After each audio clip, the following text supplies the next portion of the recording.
The Chud's reign absolutely supreme once again. Wallet firmly closed. Non-binary pronouns initiated. That's right, what you gonna do about it? I am the most progressive channel on YouTube, and everyone knows it. Halo Girl Boss Evolved has completely been destroyed. It is a pure shit show. There is nothing left. My god, exactly as we calculated yesterday, the peak was 25k.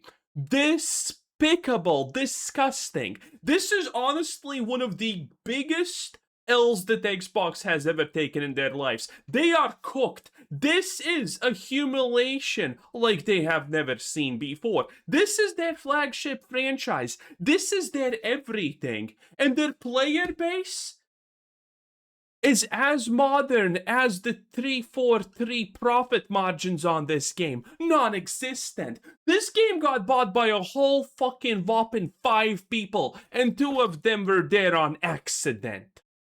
Boys, it's completely over. The Halo 2 remake at this point seems more like a threat than an actually good time. My god, is the game changing. And it is beautiful. It is beautiful. And I would like to say, one last time, boys, let's salute Girl Boss out.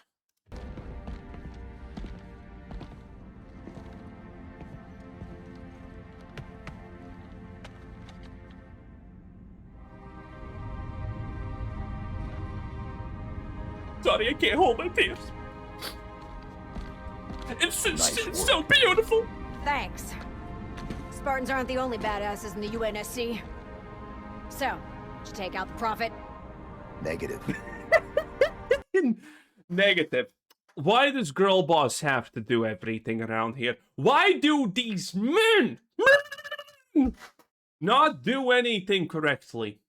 And also, boys, there is a slight clarification about the invulnerable void situation of yesterday, which didn't surprise anyone, which is also non-surprising.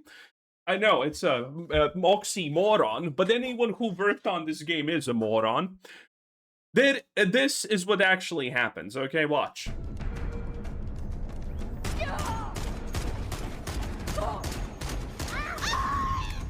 So, as you can clearly see, the voids are not, in fact, invulnerable. While a man takes 1 bullet to be dispatched of, the void takes roughly 10. Because they're equal to men, obviously. Equality is great, don't you think? I personally love equality. It's the best thing that has happened to the games industry. Leftoids are not mentally ill, by the way. I just want to make that very clear, okay? Because some people misunderstand this. I know it's easy to misunderstand, but it is what it is.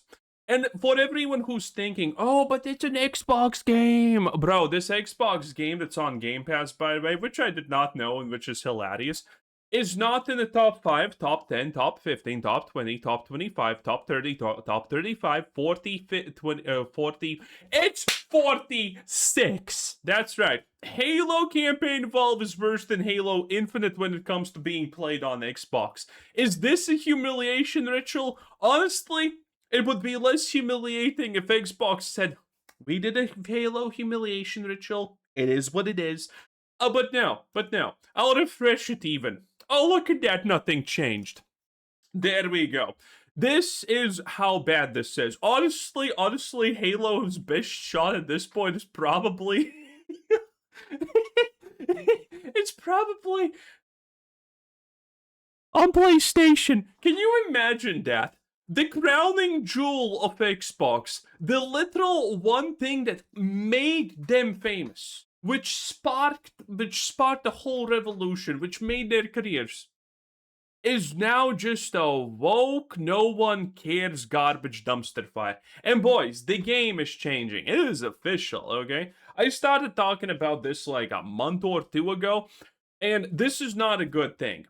When we can no longer statistically predict what's going to happen with this, because again, Pretty much most people, turns out, were more or less in my ballpark when I thought that the wide range of Halo is between 30 and 100k concurrent players on Steam on release.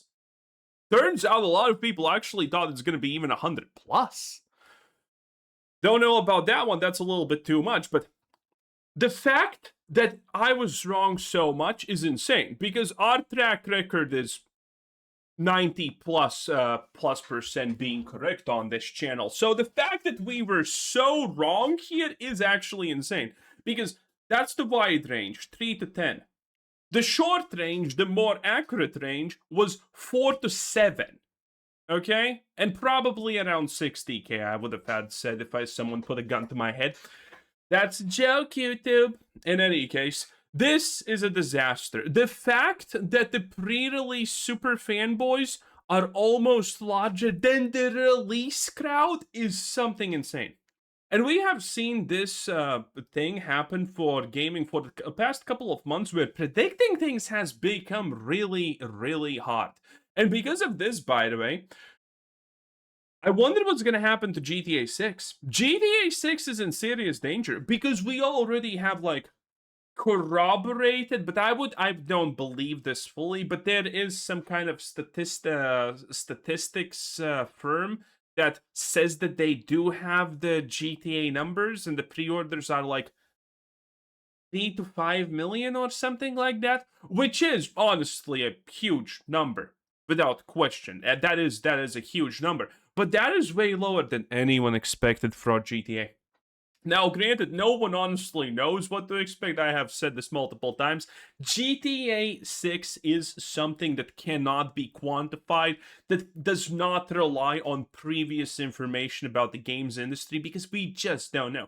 Even looking at GTA 5 as a benchmark throughout its whole life is probably not going to get you even near to a reasonable result. But the fact that some company claimed that it's 5 million, that is not a lot. I mean, I think I speak for everyone when we say that we expected like 10 million at least in pre-orders for GTA 6. But if it's really not even 10 million, I mean, that is bad. And there's a lot more stuff like this that's happening. I personally think that the 007 First Light, a complete woke shithole game. Do not get it twisted. This game is absolutely woke. It's nearly as woke as Girl Boss right here. But 00 First Light, I think, is also a great example of how things change. Previously, we lived in it's hard to really call it the Dragon Age Railguard timeline, but we kind of did when it came to these things. A giant game that people loved, so it had a good opener, okay? 007 First Light kind of still isn't that, even though it's a new game, but let's ignore that part for now. It got 1.5 million copies sold in the first 24 hours, which, by the way, I don't think is real. I think they're stretching the definition of sold or something here, because this post happened 3 days after release, which is very strange if you're gonna do the first 24-hour sales and post it as a good thing, but it's actually 3 days later, which seems a lot. And this is, by the way, a lot, because currently we are extremely shifting, it seems like, the two things in the games industry, it seems like. One is Halo campaign-involved situations, where the pre-orders and early access is actually almost as big as the real release. Previously, we lived in a world where the early access is like 4, 5 times, maybe 3 times if you're unlucky, smaller than the actual release. This was normal. And now in the past couple of months, or 2 or 3 even, we have seen multiple games that pretty much follow this type of scenario, which is a disaster. This is a pure disaster. Halo has lost huge sums of money. It probably was not, it was not cheap. But anyway, back to 007 First Light. They got this is a huge amount of copies sold. This is roughly half more than I expected when I looked at the Steam DB numbers. But turns out I was right about the Steam numbers. It's just the fact that PlayStation was a massive selling point for First Light for some reason. Don't know why, but it happened. There are official reports of it. And then after it, it was 2.7 million copies sold in the first week. Which was made, by the way, as you can see, this is June 6th, and this is May 27th. So they made the first week numbers known 2 weeks after the first week, which is very strange. Very strange that you would do that. Typically, these companies like to do two things. One, instantaneously say how good it's selling. So it's strange that they even wait a day for this. If there were 1.5 million sales in the first 24 hours, they would post that in the first 24 hours. That is how typically these things work. And then it's the fact that they are posting a strange number. 0.5 is okay-ish. Not great. You don't usually want to do it when you want to attract attention. But the fact that here they didn't even wait for 3 million sales means that the sales completely dried up. And by the way, this analysis of mine was completely true, because the parent company of who made this, I forgot. The Hitman guys, IO Interactive, that's right. Xbox took Hitman away from them, which means that it did not make enough money. It means that the sales collapsed. Again, these two posts just by themselves, if you actually look at the timeline, means that the sales are really bad. And this is, by the way, the last post. There is no 3 million sales post. There is no 4 million sales post. Which means the analysis is pretty correct. Now, granted, I do think they're gonna get 4 million copies sold. But 4 million copies sold for this is probably not even close. It's probably 25% off of breaking even, which is horrible. 25%, I just made that number up because it's kind of close to breaking even, but it's probably gonna take them a year or two to actually sell the copies to break even, which is really, really bad, needless to say. So yeah, the situation is changing drastically, and well, Girl Boss failed. And again, I cannot stress this enough, how absolutely abysmal is that one of the biggest games in history, one of the most well-known franchises, the thing that pretty much kind of kickstarted gaming even to a certain degree, you could say, cannot even probably sell 1 million copies. Again, I think they're probably struggling to sell 500k copies. I don't think they have sold it. I really do not think, well, maybe. If they have sold 500k copies, they're definitely not even close to 600k, okay? It is not a good situation. Also, the user score went down. Unbelievable.